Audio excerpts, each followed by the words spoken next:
안녕하세요. 팀엑스 소프트 공공개발팀 신훈입니다. 오늘 소프트 스터디에서는 CPP20 관련하여 소개해드리고자 합니다. 오늘 스터디 순서는 이렇습니다. 모던 CPP에 대해서 먼저 소개해드리고 CPP20의 가장 큰 특징 4가지를 소개해드리고자 합니다. 그리고 그 외 추가된 기능들 간략하게 살펴보고 마무리하겠습니다. 먼저 모던 CPP를 살펴보겠습니다. CPP 표준의 계보를 가져왔는데요. 최초의 기본적인 표준화는 98년도에 진행되었지만 일반적으로 모던 CPP라고 하면 2011년도에 제정된 CPP11 이후를 모던 CPP라고 합니다. 11년도 이후로 3년 주기로 표준이 제정되면서 해당 연도를 의미하는 숫자를 붙이는데요. CPP11에서 현재 사용되는 많은 기능이 표준화되고 14와 17은 그것들을 보완하는 성격이 강했다고 보시면 될 것 같습니다. 그리고 CPP17로부터 3년 뒤인 2020년에 CPP20이 제정되었습니다. CPP20은 여러 방면에서 상당히 많은 기능들이 새로 추가됐는데요. 오늘은 이 많은 기능을 다 다루기보다는 컨셉, 레인지, 코루틴, 모듈 이 4가지 기능을 중점적으로 다뤄보고자 합니다. 들어가기 앞서서 몇 가지 말씀 먼저 드리겠습니다. 본 스터디는 CPP20에 대해 소개할 목적으로 구성되었습니다. 이 스터디로 레퍼런스가 좀 더 잘 읽힐 수 있는 수준을 목표로 하고 있습니다. 강의 수준으로 깊게 들어가지는 않기 때문에 모든 케이스에 대한 엄밀한 설명은 부족할 수 있고요. 정확한 설명은 레퍼런스 그리고 CPP20 표준 문서를 참고해 주시면 감사하겠습니다. 그럼 첫 번째 기능으로 컨셉을 소개해 보겠습니다. 예제를 하나 가져왔는데요. 두 수를 더하는 간단한 예제입니다. CPP에서 정수형, 실수형 상관없이 하나의 함수로 덧셈을 하고 싶다면 흔히 템플릿을 사용합니다. 위 코드에서 더하는 두 파라미터의 타입만 같다면 그 둘을 더한 결과를 반환하는 함수를 템플릿을 사용하여 만들 수 있습니다. 그래서 이 함수를 메인에서 사용하는데요. 14번째 줄부터 보시면 아시겠지만 숫자만 더하는 것이 아니라 true와 true를 더해서 캐스팅했더니 1이 나와버렸고 hello와 world라는 스트링도 더해서 붙여버렸습니다. 저희가 말한 건 정수의 덧셈, 실수의 덧셈이었지 불린과 스트링의 덧셈은 아니었습니다. 그래서 그 4번째 줄에서 정의한 add2 함수에서 t라는 자료형의 범위를 정하고 싶은 상황입니다. 그래서 CPP20 이전에서는 이런 방식으로 구현을 했습니다. spin에 substitution failure is not an error 라는 방법으로 구현합니다. enable if를 통해서 안쪽의 값이 true인 경우에만 타입이 정의되는데요. 템플릿은 그 안에 사용되는 파라미터 타입이 모두 정의될 때에만 함수 전체가 정의되기 때문에 숫자인지 여부를 판단할 수가 있습니다. 예를 들어서 만약 저 t 자리에 스트링이 들어간다면 is arithmetic의 밸류가 false가 되어 enable if 자체가 정의되지 않기 때문에 t가 스트링인 add2라는 함수는 정의되지 않는 거죠. 불린의 경우에는 is arithmetic에서는 true가 나오기 때문에 예외로 불자료형은 허용하지 않겠다라고 적어 주었습니다. 스핀해가 오늘 주제는 아니기 때문에 간단하게만 설명드렸는데요. 이렇게 스핀해를 알아야 이해가 가능한 코드이기 때문에 직관적이지 못하고 또 조건이 복잡해지면 템플릿도 복잡해지는 문제가 있었습니다. CPP17에서는 타입과 밸류를 언더바 t, 언더바 v로 대체 가능하게 했지만 큰 차이는 아니죠. 컨셉은 이런 문제를 해결하기 위해 등장했습니다. 6번째 줄을 보시면 아시겠지만 해당 제약을 걸기 위해 가장 중요했던 2가지, 수치를 나타내는 자료형인지 불린이 아닌지 둘만을 조건으로 컨셉을 만들 수 있습니다. 그 다음 줄을 보시면 컨셉을 사용해서 템플릿 펑션을 간단하게 정의할 수 있다는 걸 확인하실 수 있습니다. 그래서 이전의 방식과 비교해보면 그 차이를 확실하게 보실 수 있는데요. 컨셉을 보시면 enable if와 같은 템플릿 형식을 맞춰주지 않아도 되기 때문에 훨씬 직관적입니다. 만약에 같은 방식으로 두 수의 뺄셈을 계산하는 템플릿 함수를 만든다면 컨셉이 코드를 재사용하기에도 용이할 것이라고 기대할 수 있겠습니다. 컴파일러 서포트를 보면 이 컨셉은 현재 사용되는 대부분의 주류 CPP20 컴파일러에서 지원하고 있다는 것을 확인하실 수 있습니다. 두 번째로 레인지에 대해 알아보겠습니다. 기존의 레인지 v3라는 라이브러리에서 뷰, 알고리즘 2가지 기능들이 CPP20에 포함되었습니다. 오늘은 그 중에서 뷰를 중심으로 볼 건데요. 지원하는 기능은 많지만 간단하게만 말씀드리자면 벡터, set, map 같은 컨테이너, 그리고 이와 유사한 이터러블 시퀀스를 더 간단하게 다루게 하는 라이브러리입니다. 컨테이너를 다루지만 무브와 커피가 상수 시간 만에 가능하다는 것이 주요 특징입니다. 예제를 보겠습니다. 0 이상 6 미만의 정수에서 짝수의 제곱만 출력하고자 합니다. 레인지 없이 클래식하게 구현한다면 왼쪽과 같이 0에서 6 미만까지 순회하면서 이것이 짝수인지 판단한 후에 짝수라면 제곱하여 출력할 것입니다. 반면에 CPP20에서 지원하는 레인지를 사용한다면 오른쪽과 같이 됩니다. 코드를 자세히 보겠습니다. 여기서 보이는 for int i 부분의 뒷부분을 레인지의 뷰라고 합니다. 뷰에는 여러 가지 특징이 있는데요. 우선 레인지를 다루는 기본 객체입니다. 이 객체를 파이프 오퍼레이터로 조합할 수 있고 또 컨테이너를 다루지만 데이터를 소유하지는 않습니다. 그리고 아까 말씀드렸듯이 큰 특징으로 필요한 경우에만 레이지하게 계산되기 때문에 무브와 카피가 상수 시간에 가능합니다. 요약하자면 뷰 객체를 조합하여 순회할 준비를 하고 있다가 정말 필요한 경우에만 레이지하게 순회한다고 이해하시면 좋을 것 같습니다. 예를 들어 iota 0는 0으로 시작하는 무한 수열을 의미하지만 뒤에 take 6와 함께 조합되어서 0 이상 6 미만의 범위로 한정됩니다. 여기서 아까의 코드를 다시 보면 오른쪽에 포문을 도는 범위가 0 이상 6 미만에서 짝수를 필터링하고 그 수를 제곱하여 포문을 순회하도록 한다는 것을 알 수 있습니다. 다른 예시를 보겠습니다. 아까와 같이 0 이상 6 미만의 범위에서 짝수의 제곱 중에 뒤에 두 개만 출력하고자 합니다. 즉 2의 제곱, 4의 제곱인 4와 16을 출력하는 문제입니다. 왼쪽과 같이 기존의 방식대로라면 5부터 0까지 거꾸로 돌면서 짝수만을 판별해서 제곱을 하고 이를 두 개까지만 뽑아서 뒤집어 출력해야 합니다.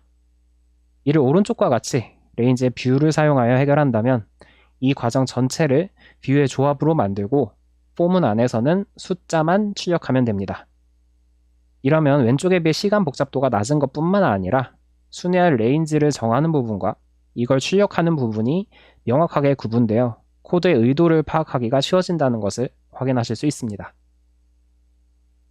컴파일러 서포트를 보면 레인지 역시 현재 사용되는 대부분의 주류 CPP20 컴파일러에서 지원하고 있다는 것을 확인하실 수 있습니다.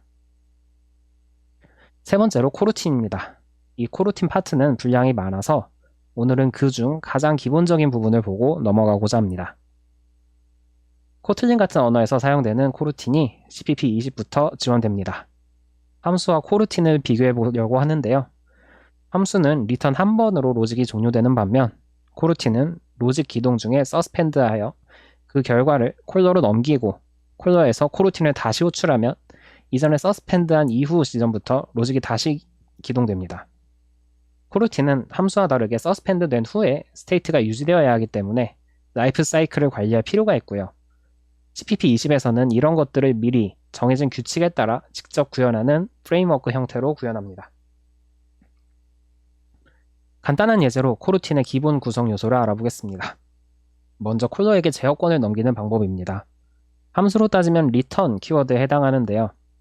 값을 전달하는지 여부에 따라 coawait과 coyield를 구분하여 쓰고 코루틴이 종료될 때에는 coreturn으로 종료합니다.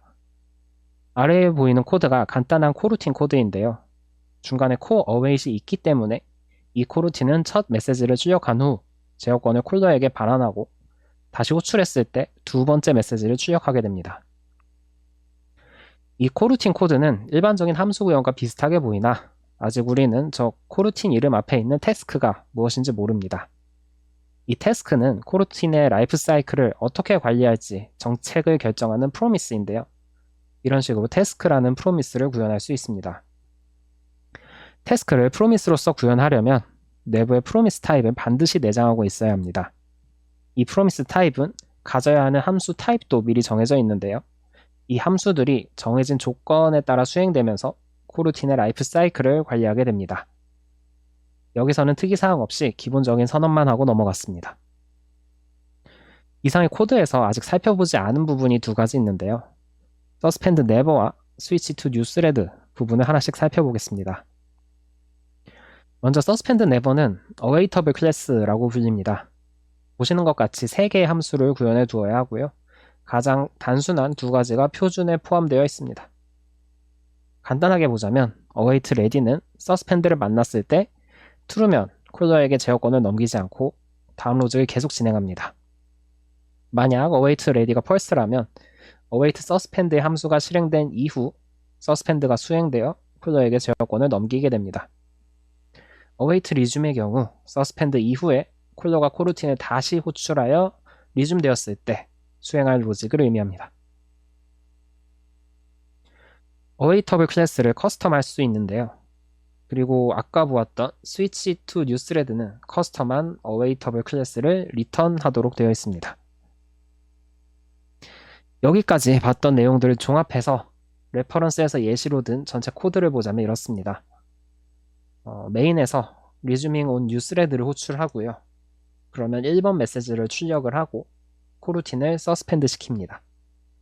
이때 awaitable 클래스를 보면 await ready가 false이기 때문에 await suspend를 호출하고요. 이때 2번에서 새로운 스레드를 만들어 코루틴을 resume 시킵니다. 그리고 기존의 스레드에서 3번이 출력된 후에 새로운 스레드에서 4번을 출력하게 됩니다. 앞서 말씀드렸듯이 코루틴은 범위가 넓어서 자세하게 배우려면 별도로 학습하시는 것을 추천드립니다. 현재 컴파일러 서포트를 보면 대부분의 컴파일러에서 지원을 늘려가는 추세입니다. 마지막으로 모듈 기능에 대해 살펴보겠습니다. 아래 코드를 먼저 보시면 cpp 코드가 샵 include 없이 마치 자바처럼 임포트로 시작하는 것을 확인하실 수 있습니다. 자바의 패키지와 유사한 모듈 기능이 추가된 건데요. 모듈을 미리 컴파일 해두고 이를 임포트하는 형태입니다. 이렇게 모듈을 사용할 수 있으면 다양한 장점이 있는데요. 컴파일 시간이 단축되고 샵 include가 대체되면서 원하는 부분만 임포트할 수 있게 됩니다. 또 include guard나 매크로 중복 정의를 회피할 수도 있습니다. 간단한 헬로 월드 예제를 보겠습니다. greetings 모듈에 hello라는 함수를 임포트하여 호출하는 예제입니다. 코드를 위에서부터 살펴보자면 이렇습니다. 모듈 키워드로 모듈임을 선언한 다음에 필요한 전처리 명령들을 작성한 후에 export 모듈로 모듈을 선언합니다. export 대상으로 hello라는 함수를 설정하고요. 메인에서는 이 hello 함수를 바로 호출할 수 있게 됩니다. 모듈의 경우에 헤더와는 다르게 별도의 빌드 과정이 필요하고요. G뿔의 경우 이런 방식으로 빌드하게 됩니다.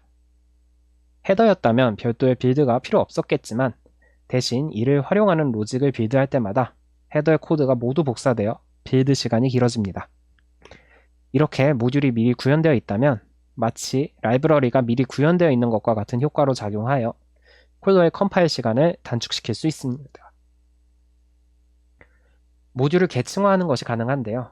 greetings.hello, greetings.hi 모듈을 각각 다른 파일에 구현하고 이를 하나로 묶어주는 greetings 모듈을 구현한다면 greetings 모듈을 임포트하는 것만으로도 hello와 hi를 모두 호출할 수 있게 됩니다. 계층화를 했지만 greetings.hi만을 임포트하는 것 역시 가능합니다. 왼쪽의 코드에서 IO스트림의 경우 이미 모듈화 되어 있어서 구현하는 코드 전체에 샵 include가 없다는 것이 특징입니다. 다른 예제를 보시겠습니다. 각 모듈에서 메시지라는 매크로를 정의하고 이를 출력하도록 했습니다. 오른쪽에 app.cpp에서는 greetings와 greetings.hello, greetings.hi를 모두 임포트하도록 했습니다. 먼저 app.cpp를 보시면 greetings.hello, greetings.hi가 중복으로 임포트되어도 문제가 없습니다. 만약에 모듈 대신 헤더를 사용했다면 각 헤더의 앞뒤에 샵 ifdefine으로 감싸인 include guard가 필요했는데 모듈을 사용하면 이런 것들이 필요가 없어집니다. 또 모듈은 헤더처럼 코드가 추가되는 게 아니라 컴파일된 것을 가져다 쓰기 때문에 메인 함수에서는 메시지 매크로를 사용할 수 없습니다. 만약 모듈 대신 헤더로 같은 로직을 구현했다면 헤더를 include하는 순서에 따라 메인에서 사용되는 메시지 매크로가 달라져서 유지보수에 좋지 않았을 것입니다. 컴파일러 서포트를 보시면 MS가 제일 잘 지원하고 다른 컴파일러들도 점점 지원을 확대해 간다는 것을 확인하실 수 있습니다. 이건 추가 내용으로 CPP23부터는 std 모듈이 생겼습니다. 예제 메인 함수를 컴파일하기 위해서는 기존에는 IO스트림 헤더, 벡터 헤더가 필요해서 이들을 각각 인클루드 시켜야 했었죠.